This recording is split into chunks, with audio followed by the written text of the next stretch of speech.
we'd basically been up all night, and it was getting light out. We were just in the living room, we're on the couch, we're watching movies or maybe catching up on some TV shows or whatever. So it was light out. This is like 7 a.m, and we were ready to go to bed. Now we're both not working right now because of what's going on, so time's relative, and we're like, whatever, who cares? We're having fun, we're staying up, we're fat, fuck it. No, but really, we just said we ended up staying up all night, and we were just watching whatever. So it was in the wee hours, and we were both feeling pretty tired.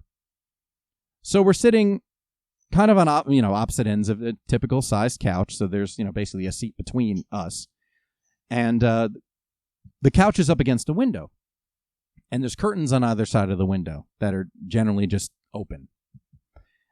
And so Sherry looks behind me and just goes to pull the curtain just to kind of fix it, because I guess it looked a little bit off. She pulls the curtain, and we hear...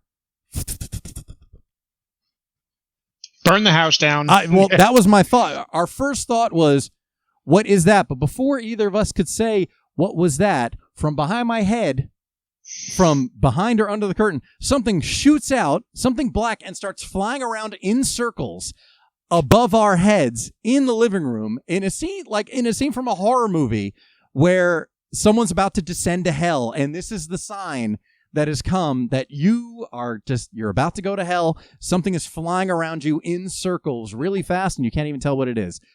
We got so freaked out. Our first thing was we just both landed, again, opposite sides of the couch, and right in front of us at the coffee table. Couldn't land there. So we both end up kind of down on our hands and knees.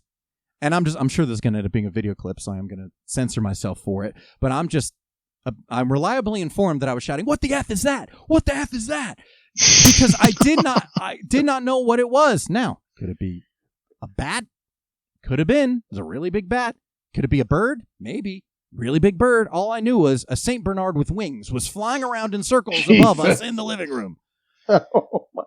And in the middle of my shouting, "What the F is that?" And again, since I was facing away from Sherry, since she got down the opposite side of the coffee table, since she was on the opposite side of the couch, before I could turn around to look at what happened, I hear a door slam. Well, the side of the couch Sherry was on was toward the bedroom. So she crawls on her belly like a Navy SEAL into the bedroom and slams the door and leaves me to be eaten alive by whatever it is that's flying around the living room. Oh, wow. And I still have no idea what this is. But now I'm just pissed off because I've been abandoned. So now I'm crawling on my hands and knees into the bedroom. And I get in the door and I slam the door as this thing is still flying around. At one point it did fly into the kitchen, but then it came back because there's not a lot of... Like our kitchen's a little narrow, just kind of where it sits. So there wasn't a whole lot of room to fly in circles. And also there was nobody in there to torture. I get into the bedroom, already irritated with her because she abandoned me and left me on the living room floor to be carried to hell by whatever this thing was. And she's literally curled up on the floor laughing, which is even more irritating because now she's curled up in a ball. She's laughing like a mental patient. And I'm saying, why is it that, how did this thing get in here? Like, that's what I was freaked out about. How did something that big get into our apartment? The windows weren't open. So I had no idea what it was or what happened. Oh, it clearly snuck in your hair again. Well, and that's it, because it flew out from behind my head, literally from the night before. I was already paranoid just about... your head, just to be cautious, really. I was close. I was like, I don't know if I can do this. I know you like my hair with a little bit of length, but, fuck this. I'm going to go Bruce Willis, and that's it. That way, if anything lands on my head, I'll feel it. But Fuck. It was a bird. A really big bird, though. It was... I don't know if it's a blackbird and if it's a typical size of a blackbird. Maybe it was a blackbird that ate a watermelon before it flew into our place. But it was a big-ass bird. I mean... How does that happen? Well, that was... We couldn't figure out what it was. And long story short, it ended up going out the kitchen window. The kitchen window was opened, and it took off. The idea that a whole-ass bird got into our apartment, how did that even happen?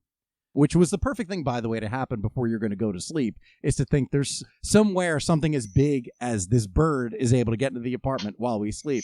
But I'm also glad we stayed up all night, because if we woke up to that, can you imagine being bleary-eyed, getting up to go to the bathroom, and... A bird hit you in the face? Yeah, spinning around.